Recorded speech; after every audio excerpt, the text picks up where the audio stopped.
right, we're going to start in just a minute here.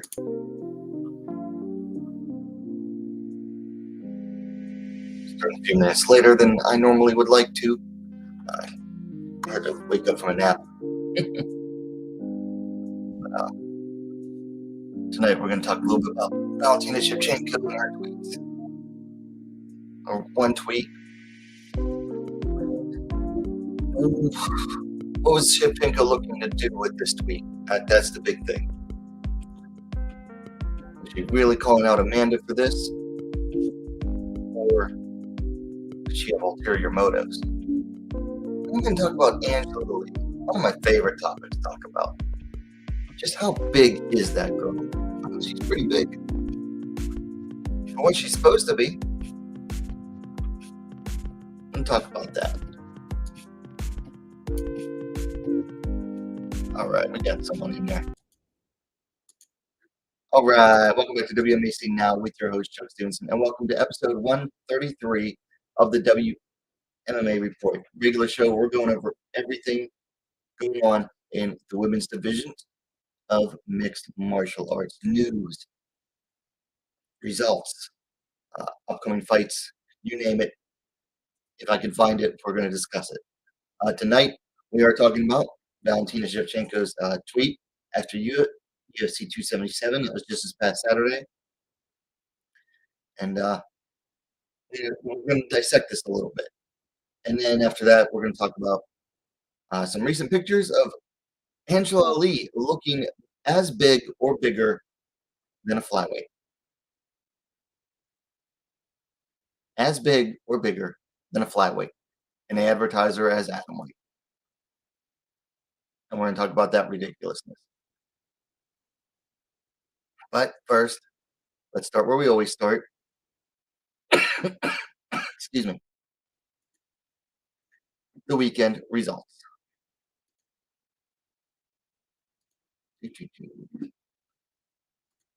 All right, first up, we're going to UFC 277. And we had a bantamweight bout. Jocelyn Edwards defeated Jeon Kim via split decision here. Yeah, split decision. This fight was boring. It was. That's really all there is to say about it. This fight was boring. Neither fighter really wanted to turn it up in there, which is a shame. And then in the main event, Bantamweight Championship, Amanda Nunes reclaimed her title, defeating Juliana Pena via beyond unanimous decision after 5 rounds. It's looking like that first fight was a fluke. I mean, it honestly is looking like the first fight between these two back in, what was that, December, January, was a fluke. I mean, there was nothing Juliana Pena could do against Amanda Nunes to stop her from coming forward. She couldn't stop Nunes' takedowns. She was getting dropped. She got dropped 3 times in the second round. I mean, geez, 3 times in a single round. She got dropped twice by a check right hook, and then she got dropped by a straight left. Damn. I mean, it was insane. It wasn't an absolute and total shutout stats-wise, but there was no doubt at the end of the fight who had won. I mean, Amanda, wore some superficial damage on her face, but that's it. This was the Lioness reclaiming her title and absolutely looking great. Easy E, welcome back to the chat, says, can't believe people are saying they want to see a third fight between Pena and Nunes. Well, certainly not right away. When one fighter gets finished, they're always going to say that. They got to say, well, we got to see a third fight. But make Pena earn it. Then you got people saying they want to see the Shevchenko trilogy bout. Here's what I'll be doing if they do that bout. That's what I'll be doing if they do a third Shevchenko bout. Anyway, moving on. That very same night, later on into the morning, we had Rizin 37, the quarterfinals of the Rizin Super Atomweight Grand Prix, which was a heck of a fun night. 4 ladies bouts. First up, Reina defeated Anastasia Svetkivska via unanimous decision. I'll tell you what, Svetkivska gave Reina everything that she could handle in that bout. Reina had a very hard time dealing with Svetkivska's range. But she knocked her down on at least one occasion, and Reina was the aggressor, was the one constantly looking for the finish. She was the one, doing a lot more of the damage. Svetkivska, if this were a 10-point must scoring system in this bout, I think Svetkivska would have won. She did very, very well in there for only her 3rd professional MMA bout. I mean, Reina was having a heck of a time in there with her. But Reina did get it done. Definitely justified the scoring. But, yes, Reina got it done. Oh.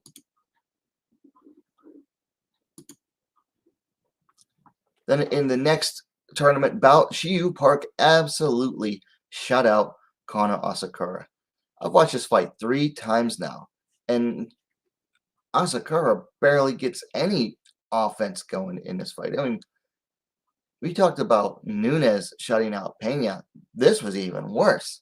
This was an absolute beatdown by Park. I mean, I seriously think that Park could have finished Asakura if she really tried, especially in that 3rd round. Man, I mean, this was just an absolute shutout from start to finish. If you were to tell me before this fight happened that it would be Park taking down Kana Asakura and then even going for an armbar, I'd have told you you were high on crack. I said you were smoking crack. But it happened. Park took Asakura down twice and even went for an armbar. Very nice outside trip takedowns by Shiyu Park there. And just overall amazing effort. I mean, she has grown so much in the last couple of years as a fighter. It's amazing to watch. Whereas Kana Asakura seems to be like dead in the water as a fighter anymore. I think she has one. Honestly, I think Kana Asakura has 1 foot out the door. She probably has like 1 or 2 more fights and then that's it. Which is a shame because she is very talented. And, she had won the first Rizin Super Atomweight Grand Prix back in 2017. Then Ayako Hamasaki defeated Jessica Aguilar via unanimous decision. And this fight was, I think this fight was a little bit closer than a lot of people are saying it was. Much like Reina versus Svetkivska, Hamasaki had trouble with the range of Aguilar. Had a hard time getting in with her boxing. Had to go to her kicks. Now she got a really nice front kick right up the middle to the gut of Aguilar. Had her hurt. Had the opportunity to finish her. Wasn't able to get it done. But other than that, and then on the ground, it was absolutely all Hamasaki in this one. But this was a fight that was 11 years in the making. Was originally scheduled back in 2011, and it finally happened. And for Hamasaki, she also got to avenge her friend, longtime, dear friend / mentor, the great Megumi Fujii. Then finally, in the main event, this wasn't the originally scheduled main event, but it got moved up to main event status. Sega Izawa defeated Laura Fontour via submission due to guillotine choke at 3 minutes, 47 seconds of the first round. Izawa stays undefeated. Fontour moves to 7-1. Holy crap. This bout, this was a nail biter of a bout. Fontour jumped guard on Izawa early and ended up trapping Izawa in a triangle choke. Izawa had to survive that triangle for over 2 minutes. Did a very good job keeping her second wrist in there which alleviated, the choking, and was able to slip out and almost immediately past the guard of Fontour, grabbed on a guillotine. They rolled it over. Izawa on bottom, cranking that guillotine, locked on the figure 4 body lock with the legs, stretched that, arched her back, stretched it out, and that choke was even that much more tighter. Boom. Went from getting choked to being the choker. Izawa she is an absolute delight to watch. That's all there is to it. There's still questions about her that need to be answered, but man, if you haven't gotten a chance to see Sega Izawa fight, you really, really should. She is just so fun and so exciting to watch. And man, I gotta tell you, I wasn't expecting this. My review of her fight,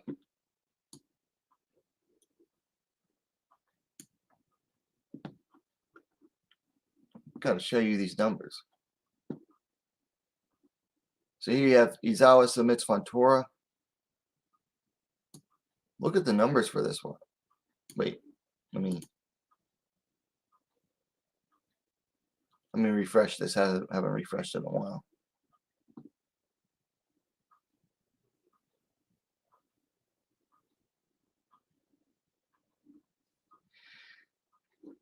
Okay, never mind. It's not going to refresh.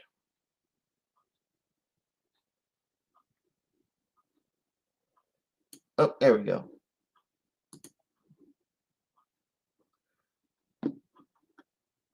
So Izawa submits Laura Fontour. Keep an eye on that. 1,301 views. That's excellent for one of my fight review vids. Did not expect that fight to do that many, or that review video to do that many views. But wow, it is really done well, which just shows that people are now aware of Izawa, which I've been talking about her since her debut. But now people are aware of who she is, and her star is rising. So is that it? Yep, that is it for the weekend results. So let's get into some news. And unfortunately, most of this news is about fight cancellations or fighters having to drop out, unfortunately. All right, first up, Leah Letson is out of her bout against Chelsea Chandler at UFC Fight Night, scheduled for October 1st. Fortunately, they did find a replacement for Letson. Yulia Stoyarenko will be stepping in against Chelsea Chandler. I believe it's scheduled for a bantamweight bout. So Stoyarenko will be looking to repeat the armbar that she had on Jessie Jess and get it against Chelsea Chandler. Chelsea Chandler is going to be looking to knock out Yulia Stoyarenko. So it's unfortunate about Leah Letson. She just can't seem to get in the octagon.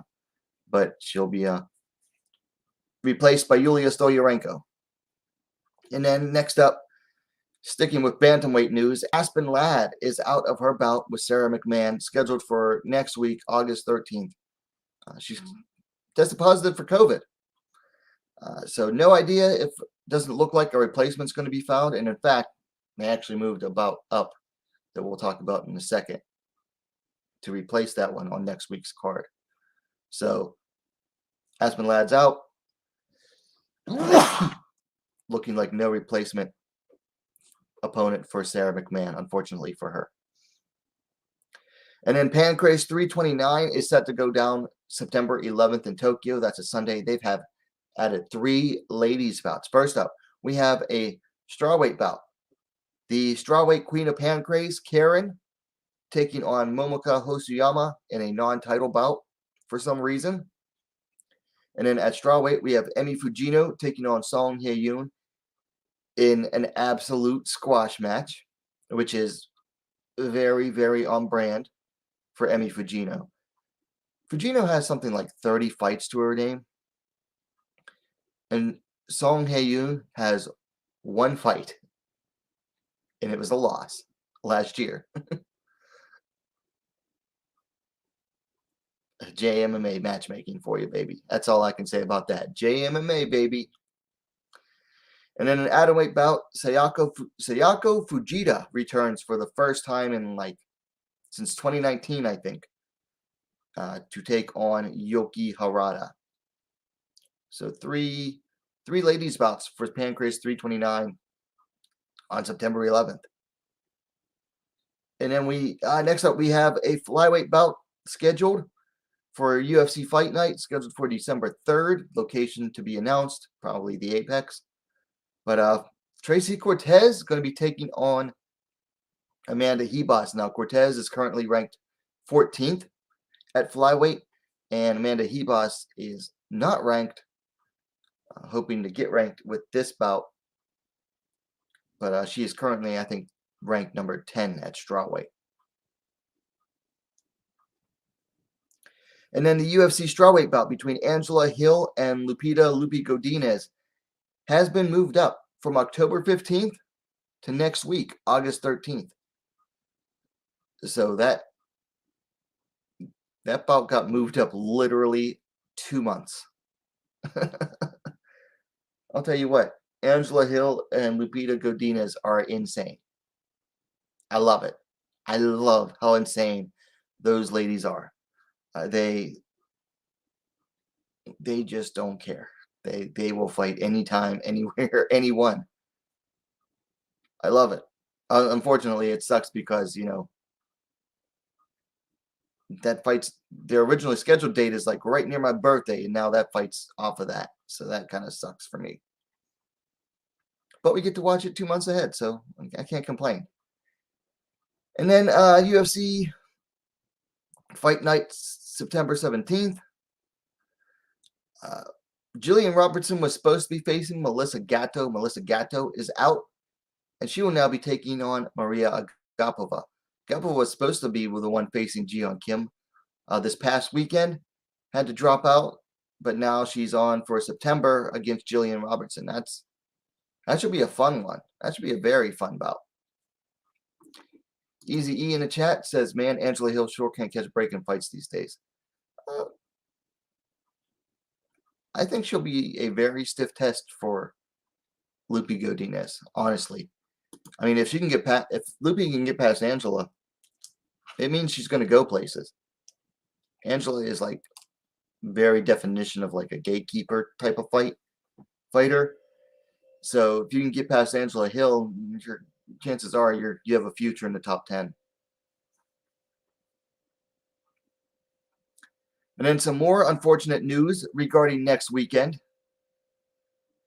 Alexa Grasso is out of her flyweight bout against Viviani Arohujo due to visa issues.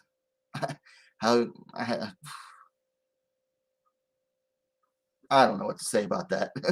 I really don't. That's like 3 out of her last 4 bouts that Grasso had to drop out of. The other 2 times were due to injury. And now it's visa issues, which absolutely sucks. Anyway, do something real quick here. Yeah, it just sucks. Thank God that we got Godinez versus Angela Hill being moved up to next weekend. Thank God for those 2. Anyway, one more bit of news here. LFA 142 is scheduled for September 16th in Minnesota. A strawweight bout, Giovanna Canuto versus Jamie Colleen Miller. Man, I haven't seen Jamie Colleen, now Jamie Miller, it's been quite a while since we've seen her. So glad to see her back. Also, one final bit of news, and this is real unfortunate.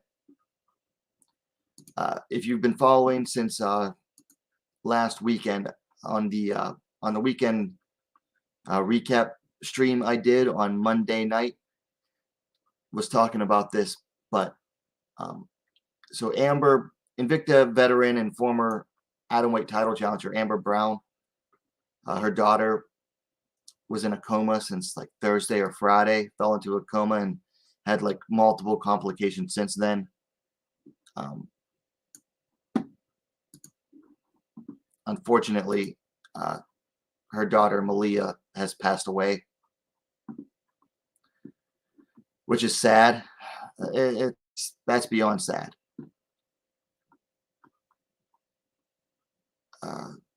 I mean, the best thing you can say is that, at least Malia's not suffering. Poor girl is only 14 years old. And, I mean, Jesus. No parent should ever have to bury their kid. I mean, this is just... It's ridiculous. Anyway, I haven't put it in the thing yet, but there is a GoFundMe for Amber's family. They started last week, when everything first started. They started it up. It is GoFundMe, GoFundMe.com/F/Malia-Blake. At first, it started off as just, they were raising funds for a quick trip back home. And then it's gone way beyond that since then. And it's still going. So, listen, I know from personal experience, funerals are not cheap. Their funerals just are not cheap. And any help you can give, I'm sure it will be very much appreciated by Amber and family. It's just really sad. But I'm going to put the GoFundMe link in the description as well once I finish the stream. So I'm not saying you have to give, but if you can, think about it. Think about it.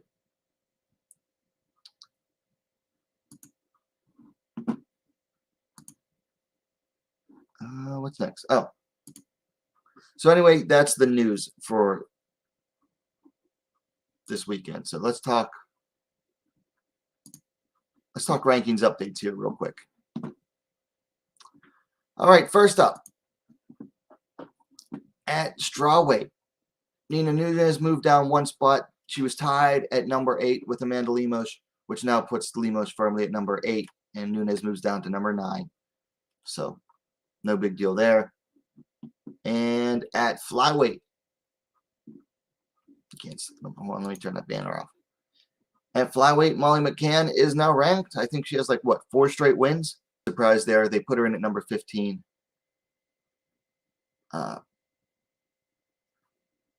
Okay. I mean, I guess it makes sense, but at the same time, it's like, man, she has yet to beat an opponent. Or wait, she has only beaten one opponent with a winning record inside the UFC octagon.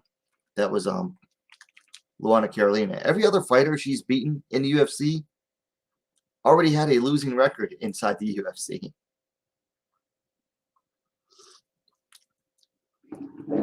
So we'll see how she does moving forward. Then at bantamweight, we've got some moves at bantamweight. I'm not sure what's going on here, but they moved Miesha Tate up 2 spots from 13 to 11, moving Carol Hosa and Lena Landsberg down 1 spot each. Then, of course, up top, Amanda Nunes back in the championship spot, Juliana Pena at number 1. Here's one of my big problems with the UFC rankings. When you separate the champion from the rankings, that means that every fighter down, this is their spot as the contender. Pena shouldn't be in the number 1 contender spot anymore after getting absolutely trounced in that fight. She really shouldn't. She should be at number 3 or 4 because she's going to have to fight her way back up to that number 1 spot. Or at least she should. She should have to fight her way back up to that number 1 spot. I hate the way the UFC rankings panel does it in that, a champion loses, and they're immediately put at number 1. This is supposed to rank the contenders. So the former champ shouldn't be number 1 contender because they just lost. And unless they're going to do an immediate rematch and they're not in this spot, they shouldn't be at number 1. They should be down at 3, 4, 5. So, yeah. UFC rankings, junk as always. Anyway, that's it for the rankings. So let's move on into the weekend preview. We're going to keep things rolling here tonight. First, let's hit up the chat. Easy E says, all the people they are letting cross the border and they can't let Grasso in, LOL. Yeah, that's the difference between trying to do things legally and trying to do things illegally. Oftentimes, it's easier to just ignore the red tape and do things illegally. But Grasso gets paid above the table, so it's hard. D. Brown in the chat. Welcome, D. Brown. Says, Angela Lee, big. Not sure how she would do in the UFC. That's a big question. How would she do in the UFC? D. Brown says, both Juliana, Pena, and Cupcake Tate used to orthodox dance. Amanda Nunes had no problems making adjustments using southpaw. Easy peasy. Very true. That was the big thing. And we're going to talk about that in a bit. Easy E says, that's what you get when you have biased media ranking your fighters. UFC should rank their own fighters. But the UFC wouldn't have any less bias. I mean, the problem is with the rankings panel is that they just don't know what they're doing. It's not that there's bias. It's that they don't know what they're doing, because if you have enough members on the panel and the math is working out right, it would take out the bias. They just don't know what they're doing. So, yeah, it's not so much that there's media bias, it's that they just don't know what the F they're doing. By the way, if you haven't noticed yet, the chat is open, so don't be shy. Don't just be a lurker. Go ahead and just say hello if you want. But also, please remember to hit that like button and subscribe if you are new to the channel. Okay, now we're going to get into the weekend preview here. All right, first up, we've got Combate Global has 2 ladies bouts scheduled for tomorrow night. First up, at strawweight, we have Alibeth Millerin on the right taking on Tanya, I'm going to say this very carefully, Nijar from Canada. At strawweight, let's see. Looking at the stats here, overtime, Alibeth Millerin coming in at 2-1. Tanya Nijar making her pro debut. Millerin is the elder fighter by 4 years. She is 31. Nijar is 27. Looks like Nijar is slightly taller, 5 feet 2 inches, 157 centimeters, to 5 feet 1 inch, 155 centimeters for Millerin. I'll be honest, I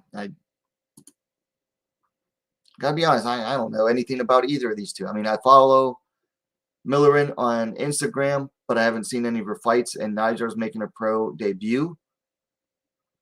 From what I can see on Tapology, now Tapology doesn't always have the most updated information. Nijar had 2 amateur bouts in 2015. Had a scheduled pro debut in 2017 that got canceled. A scheduled pro debut in 2018 that got canceled. And she was supposed to fight at PAWFC Palace Athena 1 back in January, and and she withdrew from that bout. That's a really, really weird record, to say the least.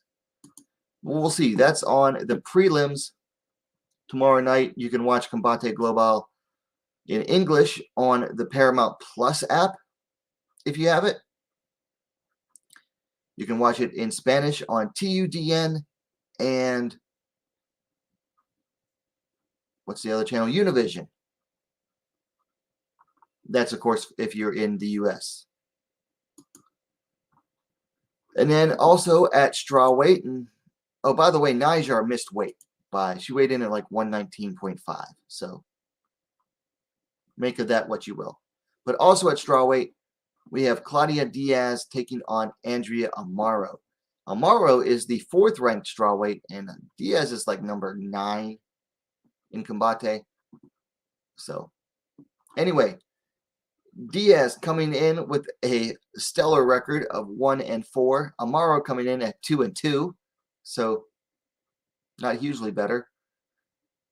Diaz has lost her last 2 bouts to Paulina Vargas via split decision, and then Manuela Marcaneto via unanimous decision.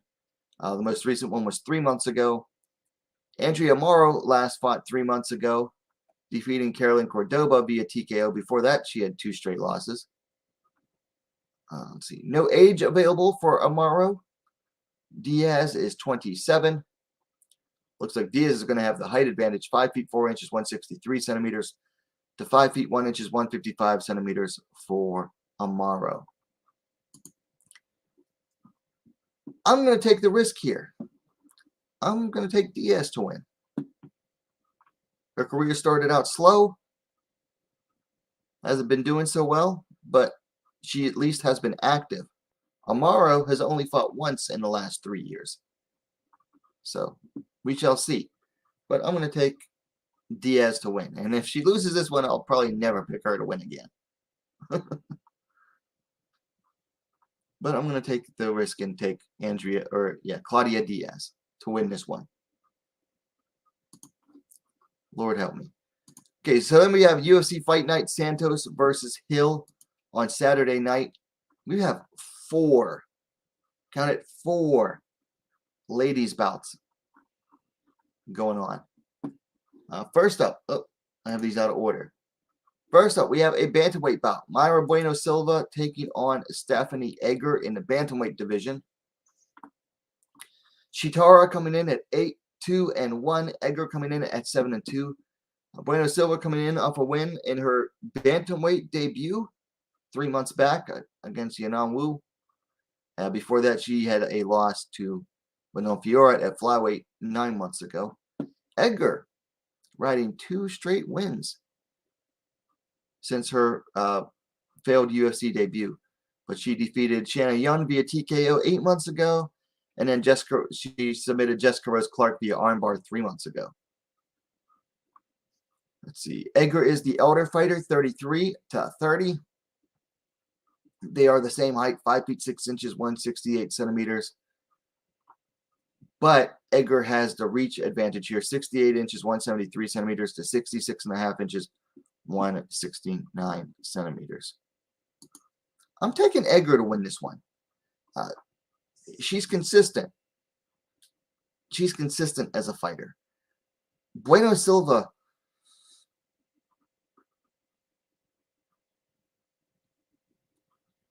let's just say that the Fiorot fight, her performance in the Manon Fiorot fight was perplexing and disappointing, to say the least. I don't know what was going on in that bout, but she did not show up to fight that night. Just did not show up to fight that night. Now, she did beat Wu Yanan in her bantamweight debut. Edgar's a higher caliber fighter than Wu Yanan. And so I'm going to take Edgar here to win this one. Then we have a strawweight bout. Cory Mckenna taking on Miranda Granger. Poppins, Mckenna coming in at 6-2. Danger Granger coming in at 7-2. Now, both these ladies coming off a loss here. Mckenna dropped a split decision loss to Elise Reed 4 months ago. Before that, had a win in her UFC debut against Kay Hansen. That was 1 year and 8 months ago. And let's be honest here, she didn't win that bout. Miranda Granger riding 2 straight losses. First to Amanda Lemos via rear naked choke. That was 2.5 years ago. And then 1 year and 8 months ago, she dropped a decision to Ashley Yoder. Ugh. Granger is the elder fighter, 30 years to 23 for Mckenna. Granger's got some decent height on her, 5 feet 7 inches, 170 centimeters to 5'3", 160 centimeters for Mckenna. This is a really nice reach advantage here. Holy crap. 68 inches, 173 centimeters for Granger to 58.5 inches, 149 centimeters for Cory Mckenna. The girl's got T-Rex arms, y'all. She's got T-Rex arms. Jeez. Grow some arms, Cory Mckenna. This is a toss-up to me. I mean, we're talking absolute bottom of the UFC strawweight division right here. Which, you know, there used to be a time when you would say bottom of the strawweight division, and that would still mean good things. But now it's not so much. But I think this is a toss-up, but I'm going to go with Granger here. I think that reach advantage is going to help her a lot, particularly as far as Mckenna likes to wrestle. I mean, if you can keep your opponent on the outside, they're going to have a hard time wrestling. So we'll see if Granger can keep up with that. Bob Broccoli in the chat says, let's go UFC. Also says, I think Granger is coming off of pregnancy. I'm not sure. I haven't been keeping up with her. Possibly. Anyway, then we move to a flyweight bout. Excuse me, almost had to cough. Flyweight bout. Ariane Lipski taking on Priscilla Cachoeira. And this is going to be violent. Get ready for violence. Anyway, the queen of violence, Lipski, coming in at 14-7. Zombie Girl Cachoeira coming in at 11-4. Both ladies coming in off of a win preceded by a loss. Lipski defeated Mandy Bohm 10 months ago, preceded by a TKO loss to Montana De La Rosa a little over a year ago. Cachoeira coming in off of a win over Jeon Kim 4 months ago, preceded by a loss to Jillian Robertson 7 months ago. And let's be honest here,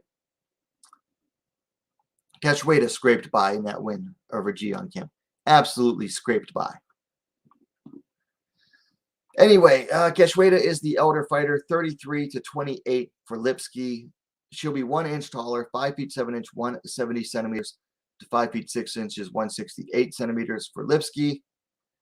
Lipski has a reach advantage here, 67 inches, 170 centimeters to 65 inches, 165 centimeters for Cachoeira. This is going to be fun.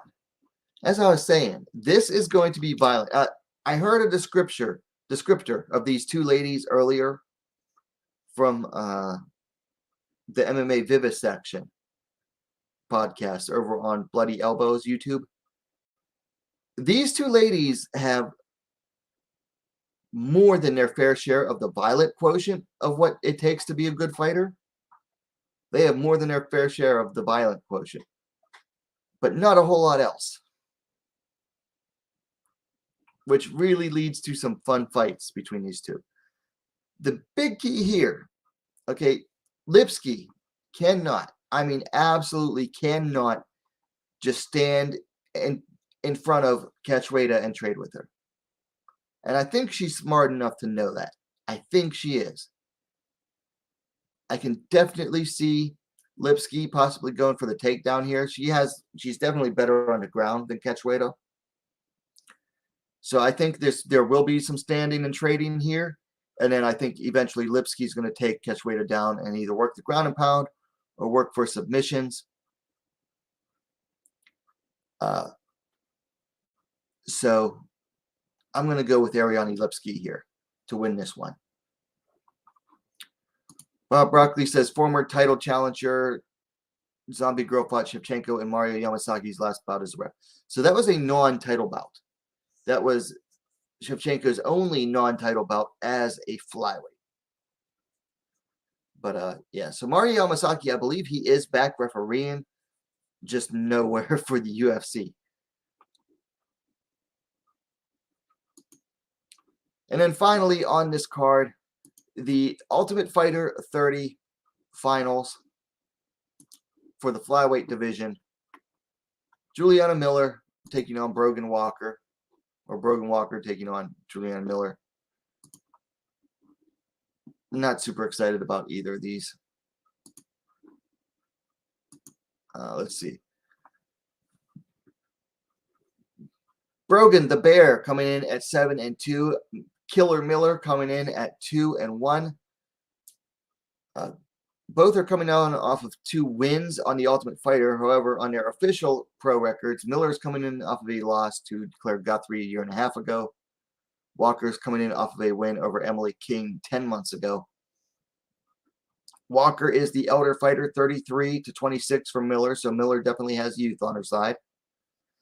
Miller has height on her side as well, 5 feet 7 inches, 170 centimeters to Brogan's 5 feet 4 inches, 163 centimeters. However, according to Topology, they have the same height, 67 inches, 170 centimeters. I stopped watching Tough after episode 5 or 6. So I missed these ladies' semifinal bouts. I know Miller defeated Caitlin Neal. And then Brogan defeated Laura Gallardo. So Laura Gallardo. Yeah, Laura Gallardo. This is a week Tough. This was...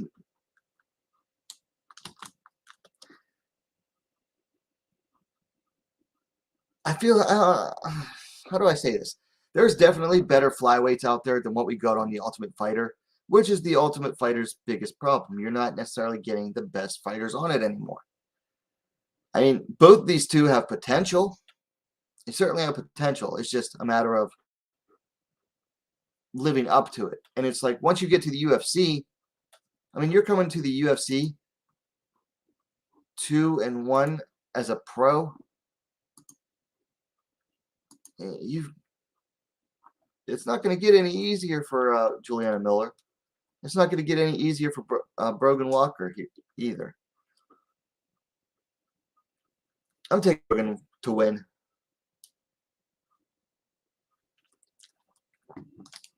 She was an early favorite to win the show. Her and who was the other girl?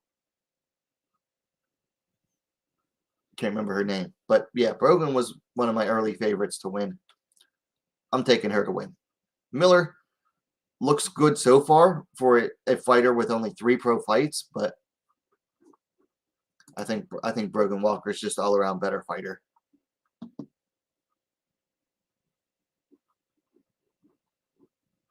So we're going to go with Brogan. All right, lastly, Dana White's Contender Series, or Tuesday Night Contender Series, Week 3 for 2022. We've got one ladies bout card at strawweight. Sandra Lovato taking on Karolina Wojcik. The Peruvian Zombie, Sandra Lovato, coming in at 10-2. The Polish Assassin, Wojcik, coming in at 8-2. So slight experience advantage for Wojcik, or Lovato rather. Lovato's riding, both ladies are riding 3 straight wins coming in here. Lovato last fought 7 months ago, picking up a decision. I don't know where that was. Looks like down in South America. Wojcik last fought a year and 3 months ago, so she's been on a break here, but she defeated Alexandra Rolla via unanimous decision in KSW. Looks like Lovato is 1 year elder, 28-27. No height or reach listed for Sandra Lovato. Wojcik is listed at 5 feet 2 inches, 157 centimeters, with a reach of 62.2 inches, 158 centimeters. Let me see if there's any stats for these two on UFC.com.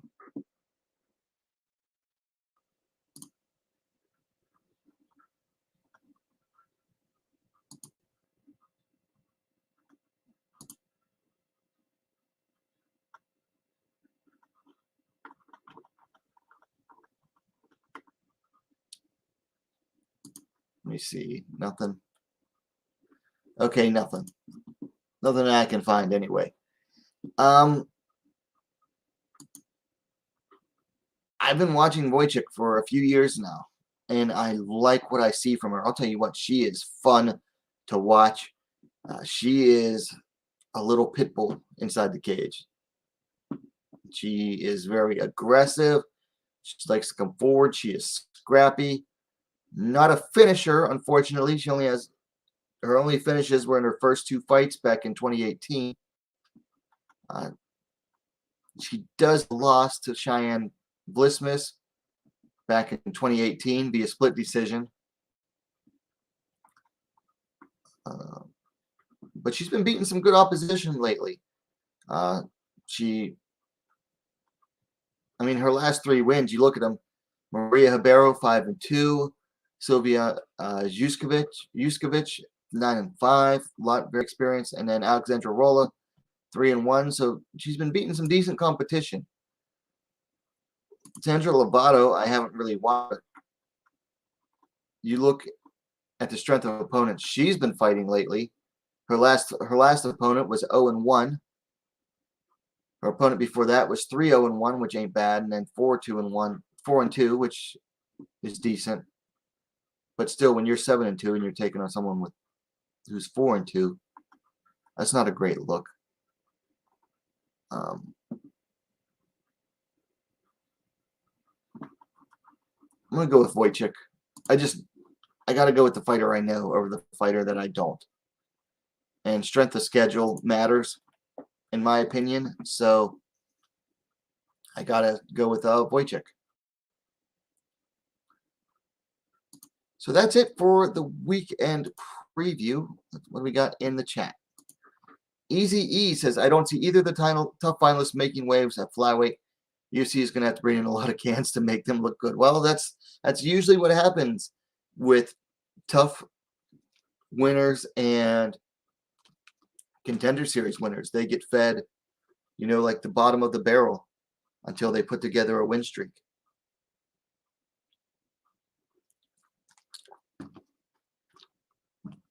The Ultimate Fighter and the Contender Series, it's just a way of bringing in cheap fighters in on, bottom, like bottom tier contracts is what that is. It's what they're for. Bob Broccoli says, I saw most of the DWCS the last couple weeks. First time watching it for me.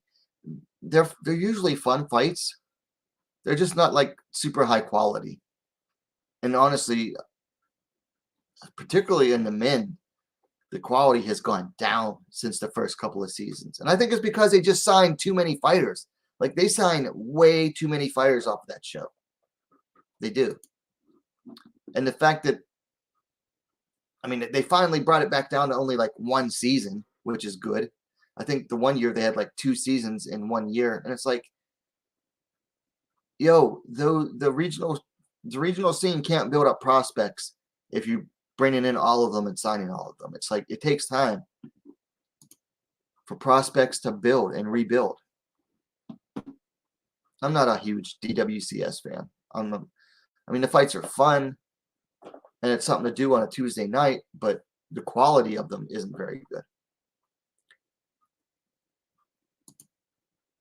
Anyway, let's talk Valentina Shevchenko. Gunny says, you drink Gatorade Zero. Disgusting. It was in the refrigerator. I didn't buy it, but it was in the refrigerator. So it is not particularly good. But it is either that or plain bottled water. And I hate plain bottled water. Except Fiji water. Fiji water is the bomb. It's different. There's something about Fiji water. But I don't have any at home, so. Anyway, let's talk this tweet from Valentina Shevchenko. 12:43 a.m. That was minutes after the fight ended between Amanda Nunes and Juliana Pena. Says, looks like Amanda decided to fully copy my stand-up game. Great fight, both ladies. So first off, let's talk about the truth of the matter. Did Amanda copy Nunes's or Valentina's stand-up game? I'm going to say no.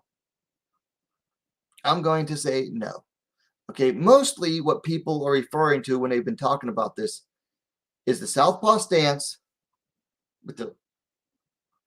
and the lead right hook. Valentina's hardly the only MMA fighter to do it. Let's be real here. Like, Standing southpaw and using the right hook, like, she's not like the only fighter in the game to do it, okay? Far from it.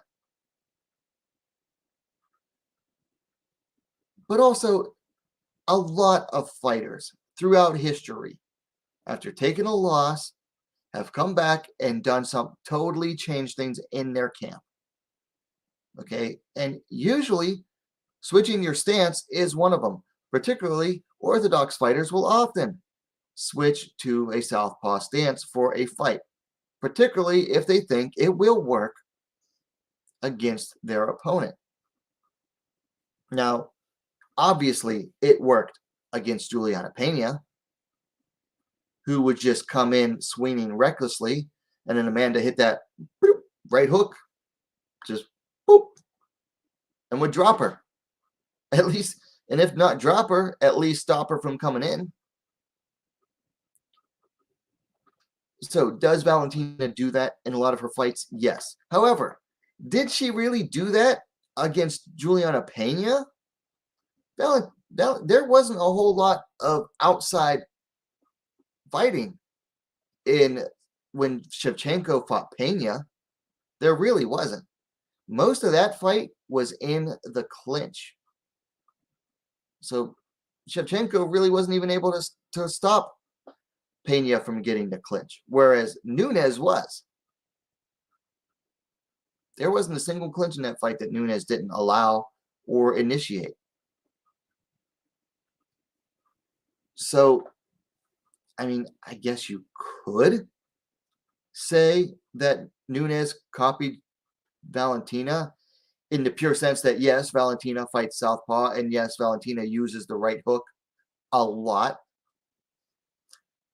But she doesn't own a monopoly on it. She doesn't own, a trademark on fighting that style.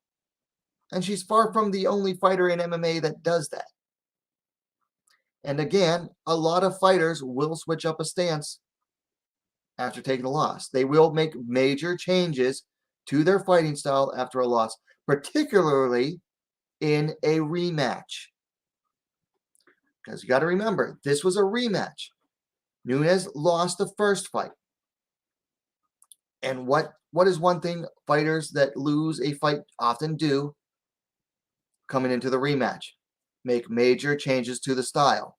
Because it's very common for a fighter who won a fight against an opponent to figure that the opponent is going to come in the exact same way for the very next fight. Because you got to remember, these two haven't fought anyone else in between the two fights. And it's not like there was a whole lot of time. The first fight was in what? December? And last weekend was what? August 1st? No, it was end of July. So it's like 7 months. That's not a whole lot of time between title fights.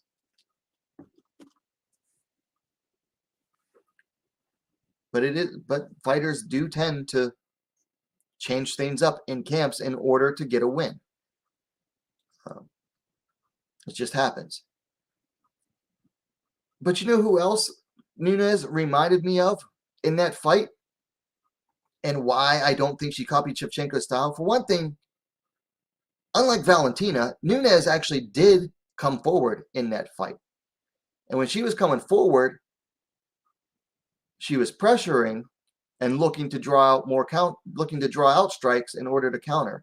She was moving forward, and she was taking her lead right hand, pawing it out there to trap Pena's lead left hand. And when she would do that, what would she do? She unloaded with the left straight. If she copied anyone with that one, she didn't copy Valentina with that one. And I saw that and I thought, wow, that looks a lot like Sahi Ham when she does that, because that's what Ham does. She comes forward, she uses her left hand, her lead right hand, doesn't really jab with it too much, but pause it, forward, and tries to trap the lead left hand of her opponent, and then unloads on the left hand.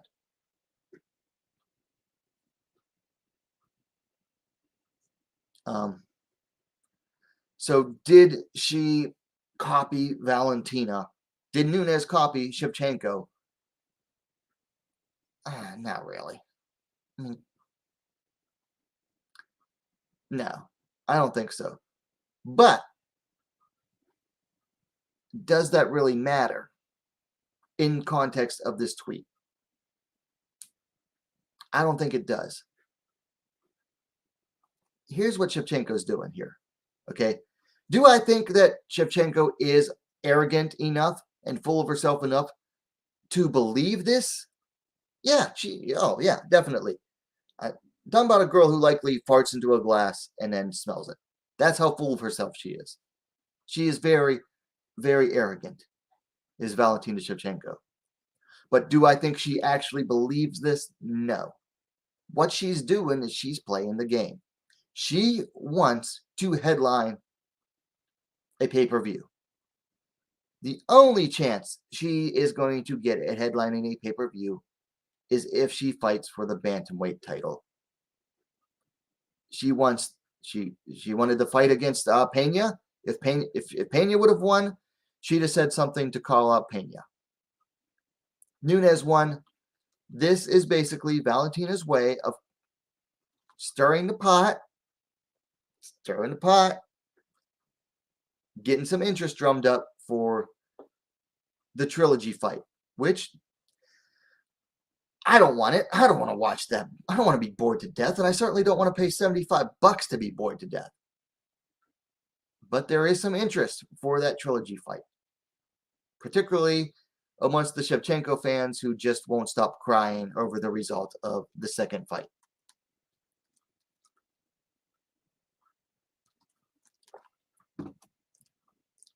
So,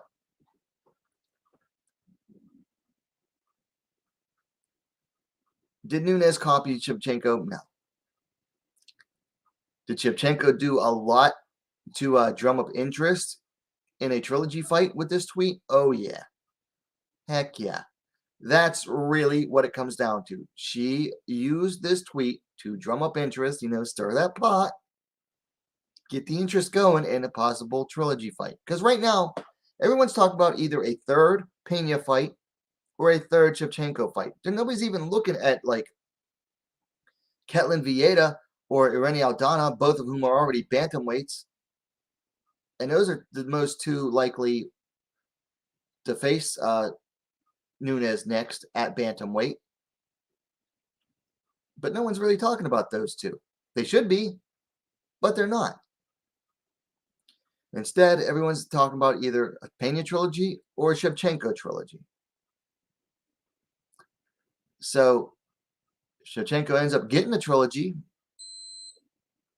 A lot of the interest is, at least some of the interest is going to be thanks to, doing things like this tweet, which got people talking. And I think that is the true purpose. Now, like I said, is Shevchenko arrogant enough to actually believe this? Yeah. Do I think she really believes this one? Not 100%. I think the main purpose of this was to drum up interest, get people talking, and basically call out Nunes, get Nunes' attention. Will it work with Nunes? I don't know. I don't think so. I think Nunes honestly just has no interest in a third bout. In her mind, she won both fights, and that's what the official record says. So I don't think there's much interest on Nunes' part in a trilogy bout with Shevchenko, but we'll see. We shall see, because money talks.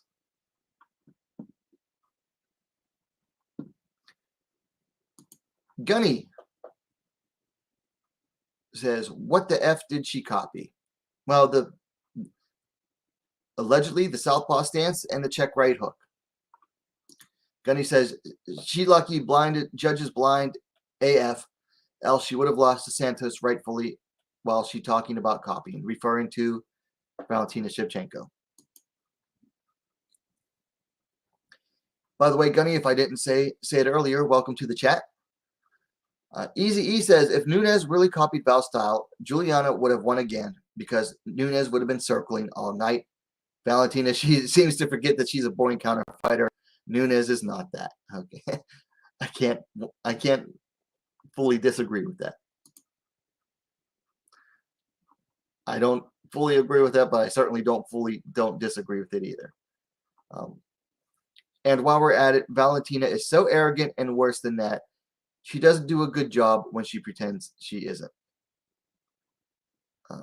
Part of why I don't like her. Valentina is not as genuine as people think. I don't think she is either. I don't think anybody comes across as genuine as people often think they are.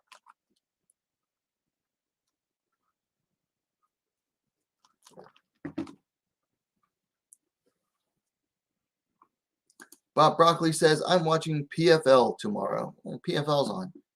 I don't really watch PFL too much, except for the ladies.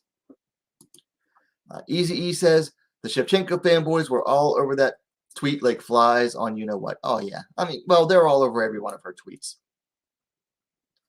That's why I like to call them the Simpchenkos, because that's what they do. And Bob Broccoli says, Ketlin Vieira has some good momentum. I'd rather see that than the Lioness versus Bullet trilogy. I want to see Nunes face someone new. Like, why do I want to see trilogy fights, one of which is most likely to be boring, when I can see her face someone new? Like, even if you think, okay, Ketlin Vieira doesn't have a good chance against Nunes. Nobody thought that about Pena the first time around.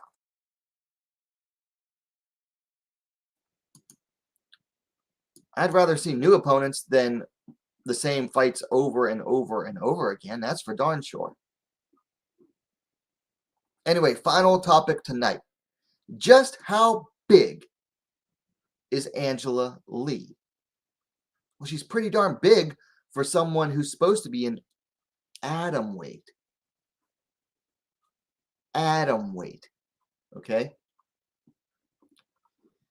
These photos are surfaced thanks to Angela and Kana Watanabe on Instagram and whatnot. Here's Angela on the right in this picture and in the middle of this picture.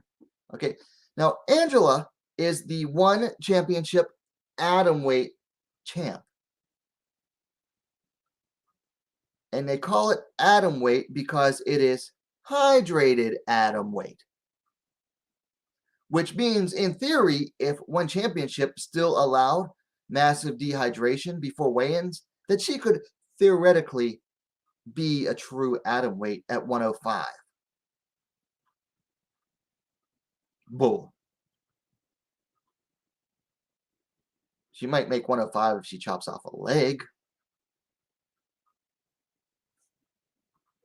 Okay. Now, if you're not familiar with Kana Watanabe, she is a flyweight fighter, a genuine flyweight fighter who cuts weight to make 125. She fought in Ryzen and now fights in Bellator. I mean, there's very little size difference between the two. If anything, Angela has the broader shoulders. Her legs are just about as thick, has the same broad shoulders, and has an even bigger head. Other than that, Watanabe has the height. And I think this is Leah Bivens. And obviously, Leah Bivens is not looking much like an atom weight either.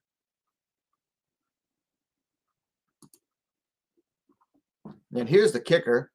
Now, granted, Watanabe is leaning over a little bit, so she doesn't have the same height in this one, but where's the difference between these two in this picture? Now, keep in mind, both of these fighters are out of camp. Or, no, this fight was used to show, or this picture was used by Angela in a post saying, fight camp started. So she hasn't started losing weight yet. And Kana's not in fight camp. I don't believe she has a fight coming up. Let me check Tapology just to be sure.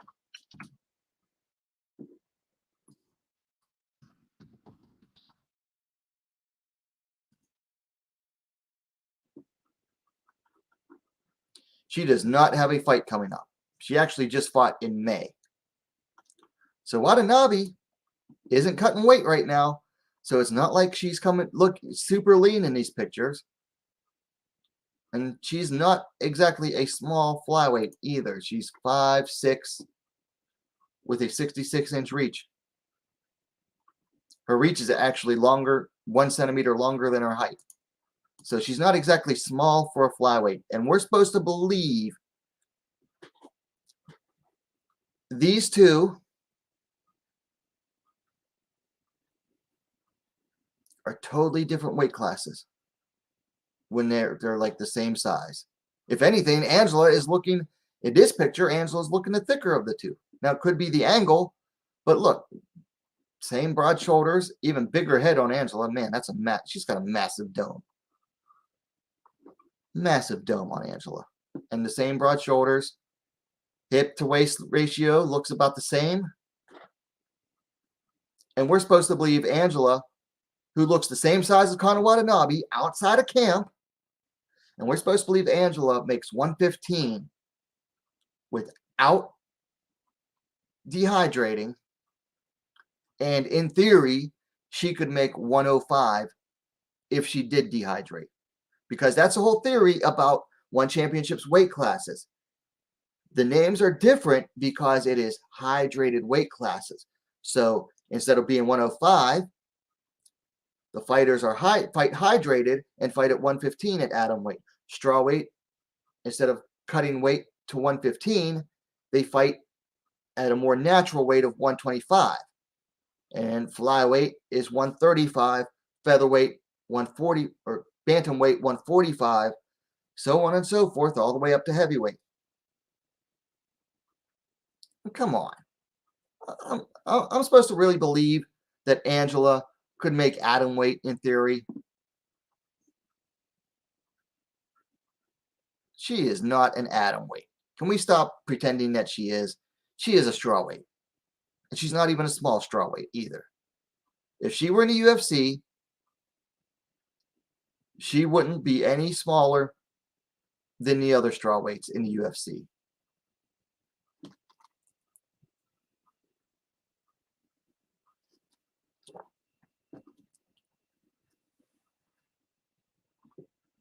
She's a big girl for her weight class. Very big.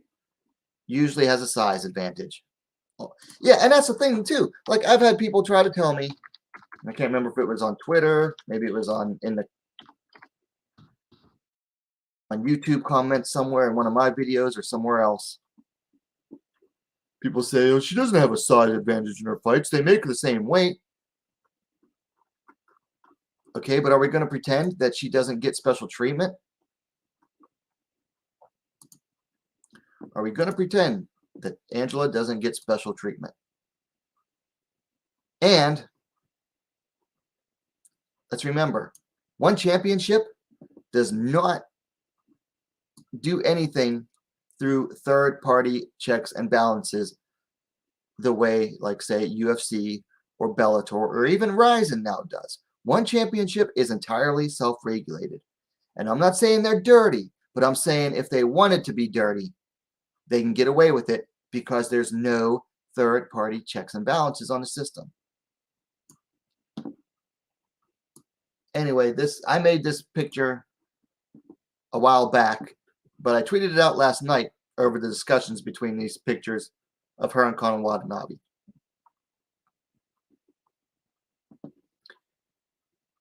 These are several of Angela's weigh-ins or face-off pictures. Okay.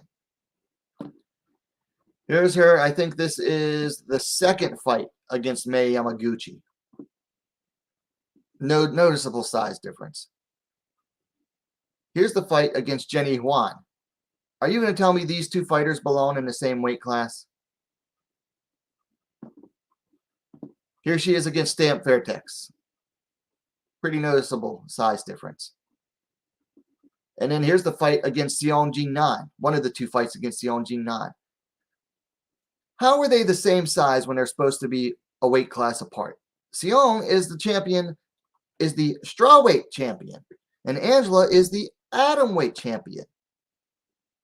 If anything, Angela is probably bigger than Seong. In fact, Seong Jin-nan, the panda, has even said, I was surprised that Angela was bigger than me when we fought the first time.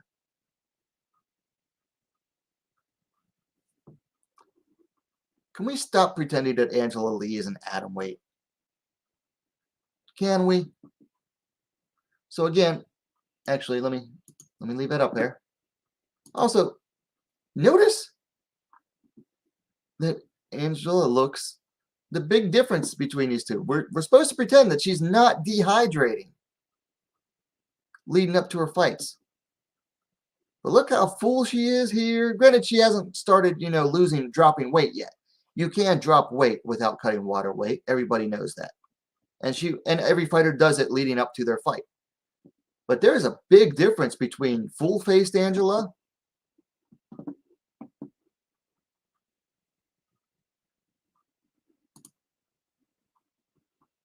and weigh-in face-off Angela.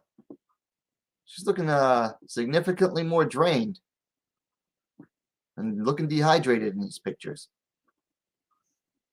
Can I prove it? No, but use your eyes, folks. Use your eyes. So I guess the answer to the question, just how big is Angela Lee? Well, at least as big as Bellator flyweight Conor Watanabe. All right, so that's really all I have for tonight. Let's go back to the chat.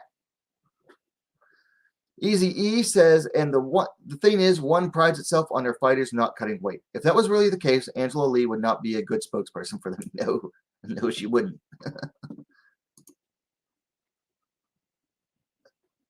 Bob Broccoli says there is some room for improvement with weight cuts. I give credit to ONE for trying. But how much are they really trying, though, Bob? That's the big question. That is the big mystery surrounding ONE Championship is, how do we know that system works? When fighters come into ONE Championship that have never done that system and are used to fighting with weight cuts, and then they come in and they look smaller than the fighters that are supposed to be fighting at their natural weight. Like, for example, Eddie Alvarez came in, was fighting at lightweight in the UFC, which is 155, comes in, fights at 170, which is lightweight because it is hydrated lightweight. Fighters fighting at closer to their natural weight. And most of the fighters are bigger than him. Same with Mighty Mouse, Demetrius Johnson. Now, granted, Johnson isn't even that big for a flyweight, but he looks dwarfed at 135 pounds in ONE Championship. Absolutely dwarfed next to those fighters. So the question is, how do we know their system works when, at least as far as the eye test goes, there's massive differences in size between fighters in each weight class. Easy E says if Angela was in the UFC, she would be a legit flyweight, maybe even bantam. Well, no, she'd probably make 115, same as she does now. It's just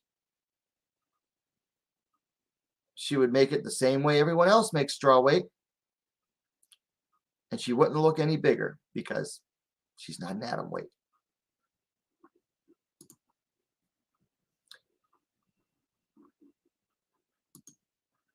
So that's really all I have for tonight.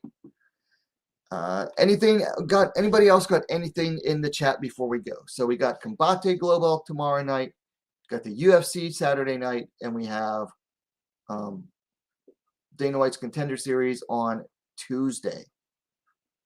I don't have my calendar with me, so I can't look at any other upcoming fights. Next week actually is going to be really good. Let me grab my calendar.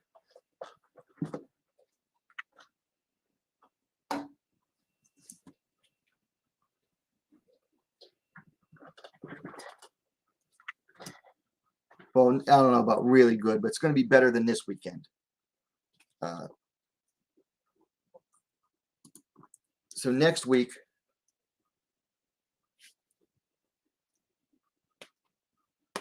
we got Combate tomorrow, which I don't have on here, UFC, and then the Contender Series on the 9th. Next weekend, we have Bellator 284, Lux 25. Lux has 2 ladies bouts on it. That's on Fight Pass. You've got UFC Fight Night and Cage Warriors 142. Cage Warriors finally putting on a ladies bout again. We've got Fury 67 has Celine Haga versus girl that got cut from the UFC at strawweight. Can't think of her name. And then we got another ladies fight on the Contender Series. I forget who's fighting there. And then the 20th is going to be a really good weekend. We've got UFC 278, Double G13 in Korea. We've got the PFL, the playoffs for the ladies over in England. And they've got a ladies flyweight bout. Dakota Dacheva's fighting somebody. KSW 73 has a bout, ladies bout. More Contender Series goodness. Then we've got one on TNT, which is going to be on prime time in the U.S. Itsuki Harata taking on Lin He-Chin. Palace Athena 2. So no UFC on the 27th. But we do have an all-ladies event with Palace Athena 2. Hopefully they'll finally start releasing, the actual matchups with less than a month to go. Deep Osaka, can't see it, has 2 ladies bouts, pro ladies bouts, and 2 amateur bouts. Another week of Contender Series. We've got Aries 8. Well, then we get into September. We won't get into September. But August, not a bad month at all for the ladies coming up.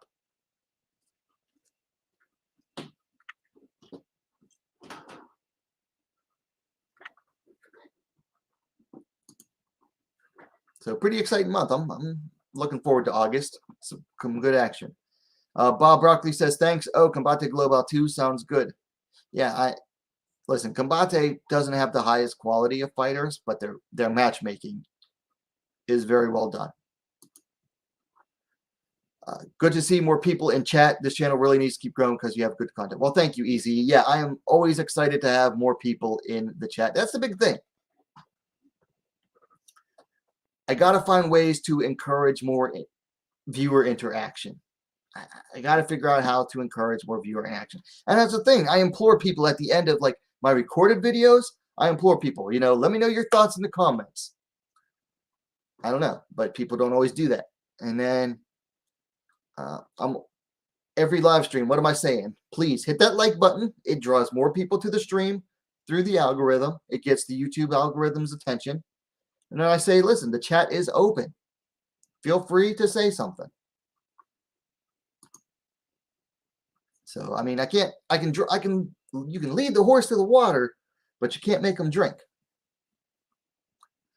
Bob Broccoli says, talk to you later. P.S. Angela Lee looked huge, dwarfing those women in the stare-down pictures you shared. Yeah, she does. She does. All right, so we're going to go ahead and wrap this up. We're about hour and 19 minutes, which pretty good time. So let's get ready to wrap things up here. All right, so again, I don't ask too much, but I will ask you to hit that like button, because even after the stream ends, it draws people to the playback, and they'll come up and check out what's going on. If you're watching the playback, hit up the comment section. Come on, let me know your thoughts. I want to hear. I genuinely want to hear them. And I don't answer every comment, but I do respond to most comments, especially if they're asking a question. If they ask a question, I will answer. If it brings up an intriguing or interesting topic, I will make sure to answer. So hit me up in the comments. Don't be shy. That's all. Don't be shy, people. Just saying. I mean, I'm naturally shy, but I'm I'm here on camera every week. Hopefully tonight is the night that I have earned your subscription if I do not have it yet. So go ahead and subscribe to WMMA Now, the best, most complete women's mixed martial arts dedicated platform on YouTube. Also, hit that notification bell. It at least, lets you know when I go live. It's not good for like much else, but it does at least let you know when I go live. Broccoli with the smiley face. So until next time, have a good night. Shout out to everybody in the chat. Easy E, D Brown, Bob Broccoli, and Gunny. Thank you all for your participation. Everybody, you have a good night, and we'll see you next time.